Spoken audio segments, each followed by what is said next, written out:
huru. Damu ya Yesu iweke huru. Kila madhabahu za giza, kila madhabahu za Yesu, kila watoto, hizo roho za giza, hizo roho za kusema maisha yake, damu ya Yesu, damu ya Yesu, yatamkia sasa, yatamkia sasa, katika maisha yake.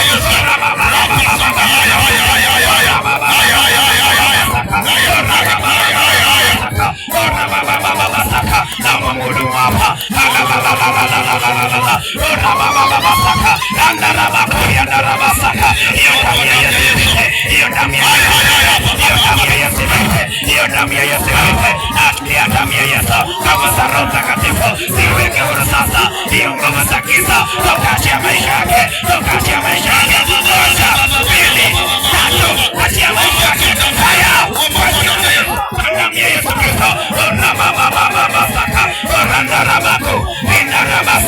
damu ya Yesu inaonena mema, ikiweke huru sasa. Kila aina roho za mateso, hizo madhabahu zinazokufuatilia, hizo roho za laana, toka yao kwa damu ya Yesu.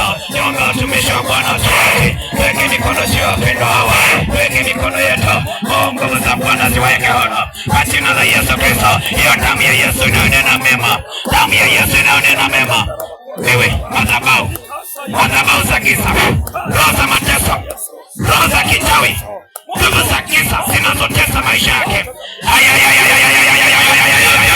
achia maisha yake sasa, achia maisha yake sasa. Napeleka moto kwenye hizo madhabahu, napeleka moto damu ya Yesu kwenye hizo madhabahu za giza.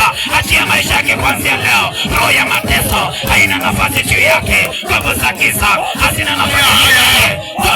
Kwa damu ya Yesu, toka kwa damu ya Yesu sasa, kwa damu ya Yesu, kwa damu ya Yesu, kwa damu ya Yesu, kwa damu ya Yesu, kwa damu ya Yesu, kwa damu ya Yesu, kwa damu ya Yesu.